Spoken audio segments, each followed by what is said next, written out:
I didn't read yesterday. Hooray! It's right though. It's the last day of school. I can read on the last day of school, can't I? So, excuse me. Where are we in our mountain of books? The last battle ending with Percy's last words, "We need a shroud for the son of Hermes." That was the climax. Now we are in the falling action. Getting ready for our resolution, which is probably about the last chapter. But so, made it to the top, now we're on our way back down. Should go this way because it's for you guys. Chapter 20. We win fabulous prizes! The three fates themselves took Luke's body. I hadn't seen the old ladies in years since I'd witnessed them snip a life thread at the roadside fruit stand when I was 12. They'd scared me then and they scared me now. Three ghoulish grandmothers with bags of knitting needles and yarn. One of them looked at me, and though she didn't say anything, my life literally flashed before my eyes. Suddenly I was 20, then I was a middle-aged man, then I turned old and withered. All the strength left my body, and I saw my own tombstone and an open grave, a coffin being lowered into the ground. All this happened in less than a second. "It is done," she said. The fate held up a snippet of blue yarn, and I knew it was the same one I'd seen 4 years ago, the lifeline I'd watched them snip. I thought it was my life. Now I realized it was Luke's. They'd been showing me the life that would have to be sacrificed to set things right. They gathered up Luke's body, now wrapped in a white and green shroud, and began carrying it out of the throne room. "Wait," Hermes said. The messenger god was dressed in his classic outfit of white Greek robe, sandals, and helmet. The wings of his helm fluttered as he walked. The snakes, George and Martha, curled around his caduceus, murmuring, "Luke, poor Luke."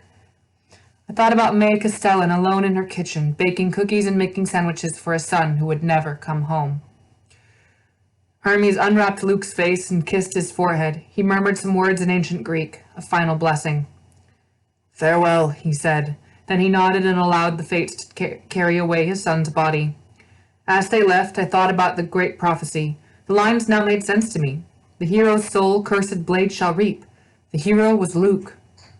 The cursed blade was the knife he'd given Annabeth long ago. Cursed because Luke had broken his promise and betrayed his friends. The cursed blade was the knife he had given Annabeth long ago. Cursed because Luke had broken his promise and betrayed his friends. A single choice shall end his days. My choice, to give him the knife, and to believe, as Annabeth had, that he was still capable of setting things right. Olympus to preserve or raise. By sacrificing himself, he had saved Olympus. Rachel was right. In the end, I wasn't really the hero. Luke was. And I understood something else. When Luke had descended into the river Styx, he would have had to focus on something important that would hold him to his mortal life. Otherwise, he would have dissolved. I had seen Annabeth, and I had a feeling he had too. He had pictured that scene Hestia showed me, of himself in the good old days with Thalia and Annabeth, when he promised they would be a family. Hurting Annabeth in battle had shocked him into remembering his promise. It had allowed his mortal conscience to take over again and defeat Kronos. His weak spot, his Achilles heel, had saved us all. Next to me, Annabeth's knees buckled. I caught her, but she cried out in pain, and I realized I'd grabbed her broken arm. "Oh, gods," I said. "Annabeth, I'm sorry." "It's all right," she said as she passed out in my arms. "She needs help," I yelled. "I've got this." Apollo stepped forward. His fiery armor was so bright it was hard to look at, and his matching Ray-Bans and perfect smile made him look like a male model for battle gear. "God of medicine, at your service." He passed his hand over Annabeth's face and spoke an incantation. Immediately the bruises faded. Her cuts and scars disappeared. Her arms straightened, and she sighed in her sleep. Apollo grinned.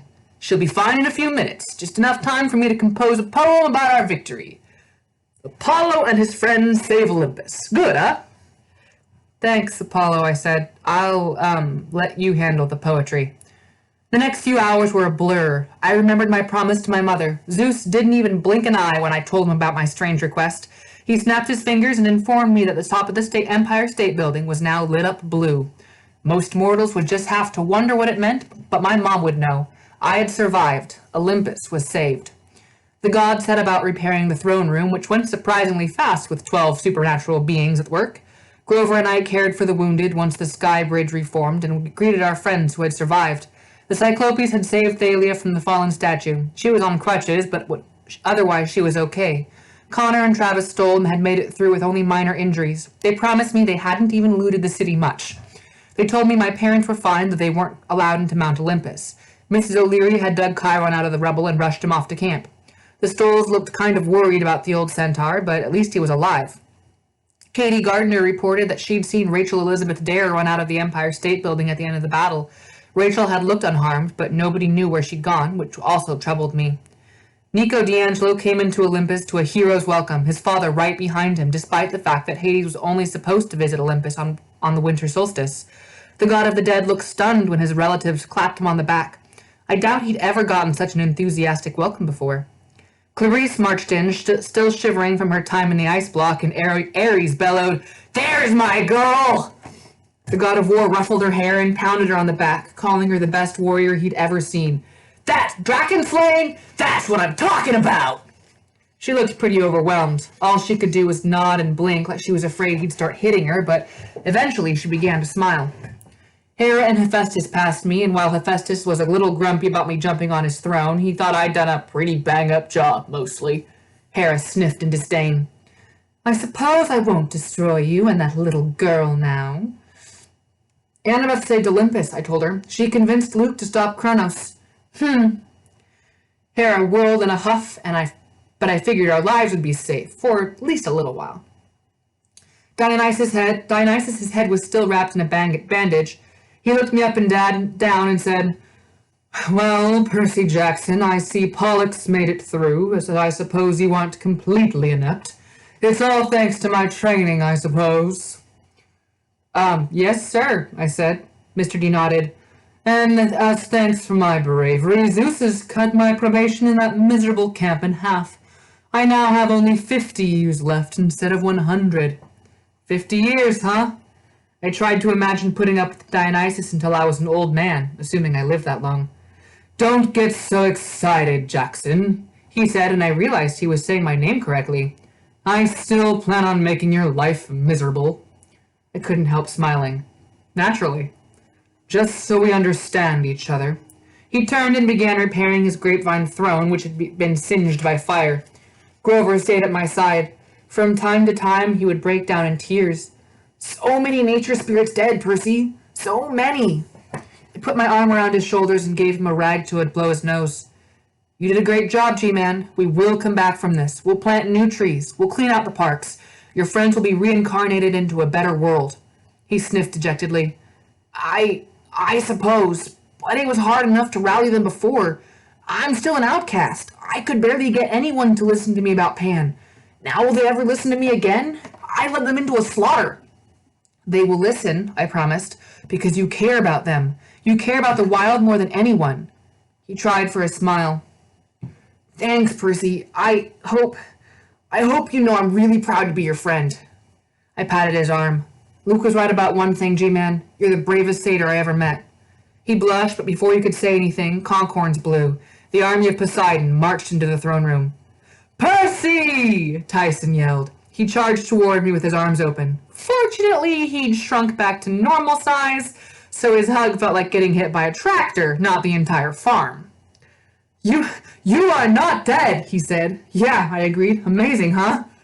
He clapped his hands and laughed happily. "I am not dead either. Yay! We chained Typhon. It was fun." Behind him, 50 other armored Cyclopes laughed and nodded and gave each other high fives. "Tyson, let us," one rumbled. "He is brave." "Bravest of the Cyclopes," another bellowed. Tyson blushed. "Was nothing." "I saw you," I said. "You were incredible."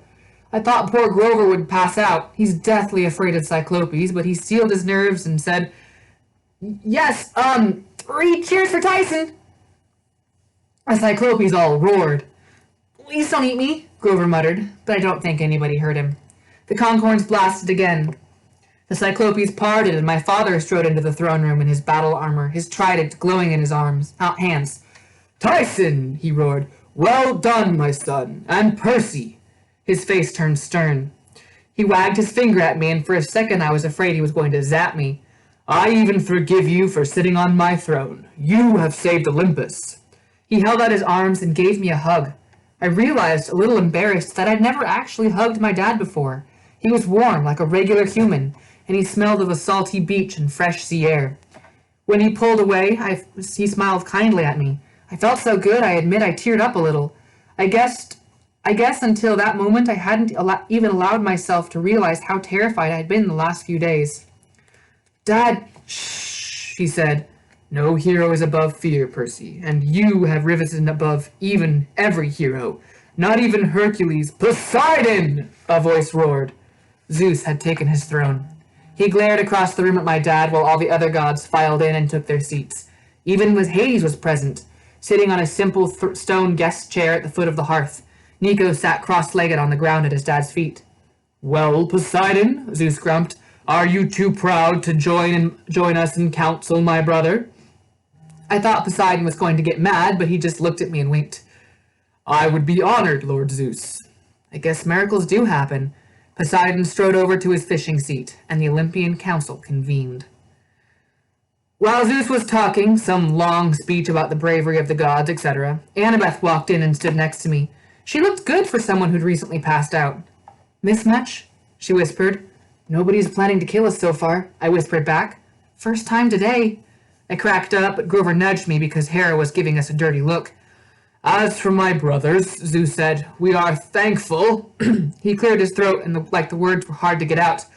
Thankful for the aid of Hades. The Lord of the Dead nodded. He had a smug look on his face, but I figured he'd earned the right. He patted his son Nico on the shoulders, and Nico looked happier than I'd ever seen him. And of course, Zeus continued, though he looked like his pants were smoldering, we must thank Poseidon. I'm sorry, brother, Poseidon said. What was that? We must thank Poseidon, Zeus growled. We must thank Poseidon, Zeus growled, without whom it would have been difficult. Difficult? Poseidon asked innocently. Impossible, Zeus said. Impossible to defeat Typhon. The gods murmured agreement and pounded their weapons in approval. Which leaves us, Zeus said, only the matter of thanking our young demigod heroes, who defended Olympus so well, even if there are a few dents in my throne. He called Thalia forward first, since she was his daughter, and promised to help her in filling the hunters' ranks. Artemis smiled. You have done well, my lieutenant. You have made me proud, and all those hunters who perished in my service will never be forgotten. They will achieve Elysium, I'm sure. She glared pointedly at Hades. He shrugged. Probably. Artemis glared at him some more. Okay, Hades grumbled. I'll streamline their application process. Thalia beamed with pride. Thank you, my lady. She bowed to the gods, even Hades, and limped over to stand at Artemis's side. She bowed to the gods, even Hades, then limped over to stand by Artemis's side. Tyson, son of Poseidon, Zeus called. Tyson looked nervous, but he went to stand in the middle of the council, and Zeus grunted. Doesn't miss any meals, does he? Zeus muttered. Tyson, for your bravery in the war and for leading the Cyclopes. My goodness. By the way, if this is a little jumpy, it's because I'm also doing, helping people on the Google Meet, so I'm pausing it every now and then, so I apologize for any choppiness that might ensue. Doesn't miss any meals, does he? Zeus muttered. Tyson, for your bravery in the war and for leading the Cyclopes, you are appointed a general in the armies of Olympus. You shall henceforth lead your brethren into war.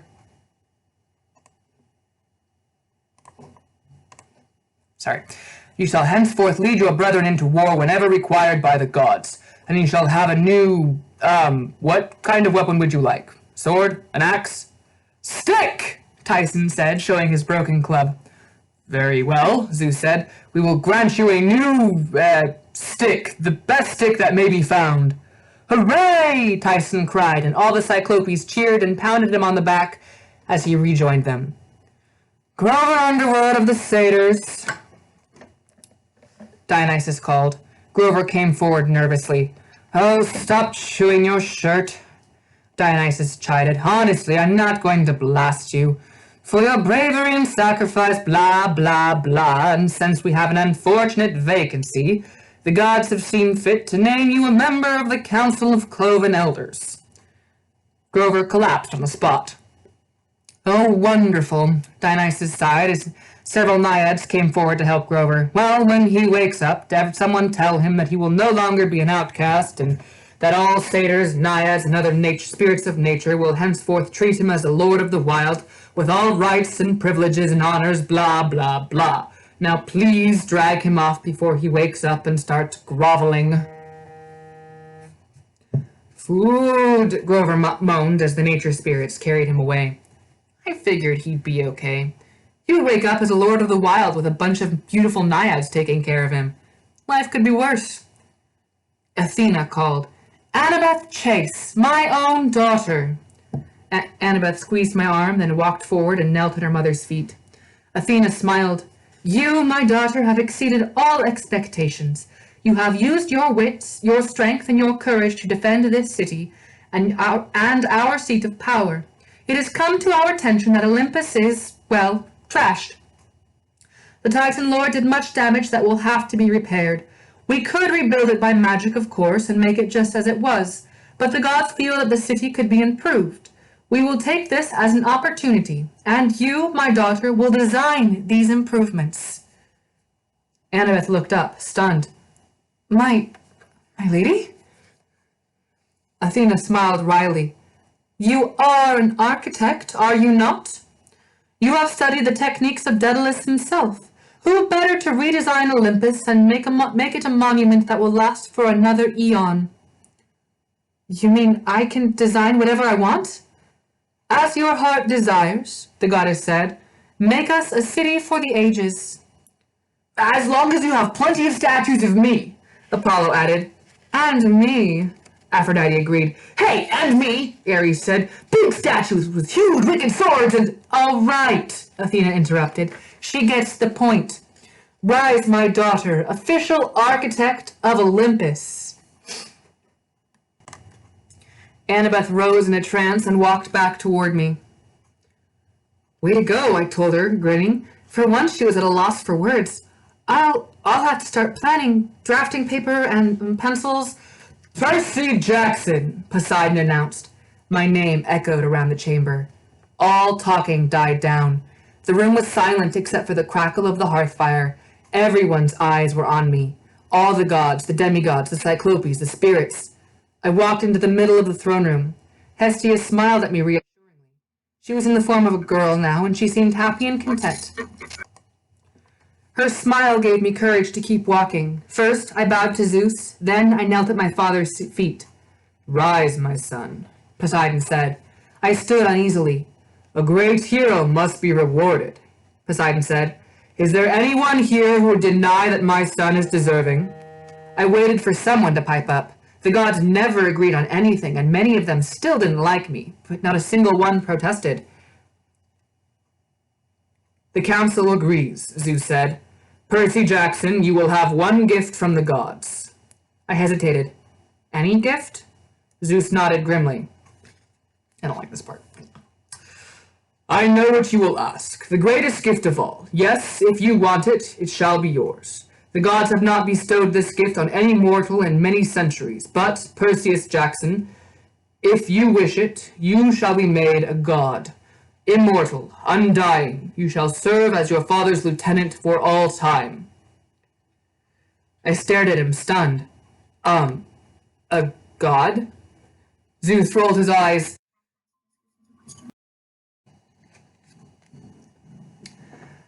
A dim-witted god, apparently, but yes, with the consensus of the entire council, I can make you immortal.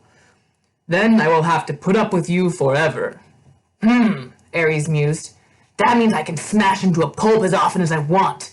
Then he'll just keep coming back for more. I like this idea. I approve as well, Athena said, though she was looking at Annabeth. I glanced back. Annabeth was trying not to meet my eyes. Her face was pale. I flashed back to 2 years ago, when I thought she was going to take the pledge of Artemis and become a hunter. I'd been on the edge of a panic attack, thinking that I'd lose her. Now she looked pretty much the same way. I thought about the three fates, the way I'd seen my life flash by. I could avoid all that. No aging, no death, no body in the grave. I could be a teenager forever, in top condition, powerful and immortal, serving my father. I could have power and eternal life. Who could refuse that? Then I looked at Annabeth again. I thought about my friends from camp, Charles Beckendorf, Michael Yu, Selena Beauregard, and so many others who are now dead. I thought about Ethan Nakamura and Luke, and I knew what to do. No, I said. The council was silent. The gods frowned at each other like they must have misheard. No, Zeus said. You are turning down our generous gift? There was a dangerous edge to his voice, like the thunderstorm about to erupt. I'm honored at everything, I said. Don't get me wrong, it's just, I've got a lot of life left to live. I'd hate to peak in my sophomore year. The gods were glaring at me, but Annabeth had her hands over her mouth. Her eyes were shining, and that kind of made up for it. I do want a gift, though, I said. Do you promise to grant my wish? Zeus thought about this. If it is within our power. It is, I said, and it's not even difficult. I need your promise on the river Styx. What? Dionysus cried. You don't trust us? Someone once told me, I said, looking at Hades, you should always get a solemn oath. Hades shrugged. Guilty. Very well, Zeus growled. In the name of the council, we swear by the river Styx to grant your reasonable request as long as it is within our power. The other gods muttered assent. Thunder boomed, shaking the throne room. The deal was made. From now on, I want you to properly recognize the children of the gods, I said. All of the children of all the gods. The Olympian shifted uncomfortably. Percy, my father said, what exactly do you mean? Kronos couldn't have risen if it hadn't been for a lot of demigods who felt abandoned by their parents, I said. They felt angry, resentful, and unloved, and they had a good reason. Zeus's royal nostrils flared. You dare accuse no more undetermined children, I said. I want you to promise to claim your children, all your demigod children, by the time they turn 13. They won't be left out in the world on their own at the mercy of monsters. I want them claimed and brought to camp as soon as they can be trained right and survive. Now, wait just a moment, Apollo said, but I was on a roll. And the minor gods, I said, Nemesis, Hecate, Morpheus, Janus, Hebe, they all deserve a general amnesty and a place at Camp Half-Blood. Their children shouldn't be ignored. Calypso and the other peaceful Titan kind should be pardoned too, and Hades. Are you calling me a minor god? Hades bellowed. No, my lord, I said quickly. But your children should not be left out. They should have a cabin at camp. Nico has proven that. They should have a cabin. No unclaimed demigods will be crammed into the Hermes cabin anymore, wondering who their parents are. They'll have their own cabins for all the gods. And no more Pact of the Big Three. That didn't work out anyway. You've got to stop trying to get rid of powerful demigods. We're going to train them and accept them instead. All children of the gods will be welcome and treated with respect. That is my wish. Zeus snorted. Is that all? Percy, Poseidon said, you ask much. You presume much. I hold you to your oath, I said. All of you. I got a lot of steely looks. Strangely, it was Athena who spoke up. The boy is correct. We have been unwise to ignore our children. It proved a strategic weakness in this war, and it almost caused our destruction. Percy Jackson, I had my doubts about you, but perhaps... She glanced at Annabeth and then spoke as if the words had a sour taste. Perhaps I was mistaken. I move that we accept the boy's plan. Humph, Zeus said, being told what to do by a mere child, but I suppose... All in favor, Hermes said. All the gods raised their hands. Thanks. I turned, but before I could leave, Poseidon called, Honor Guard! Immediately the Cyclopes came forward and made 2 lines from the throne room to the door, an aisle for me to walk through. They came to attention.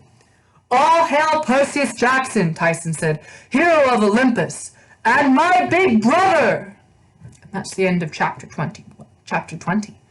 Chapter 21 is Blackjack Gets Jacked, and I'm gonna do some videoing thing stuff before I post these.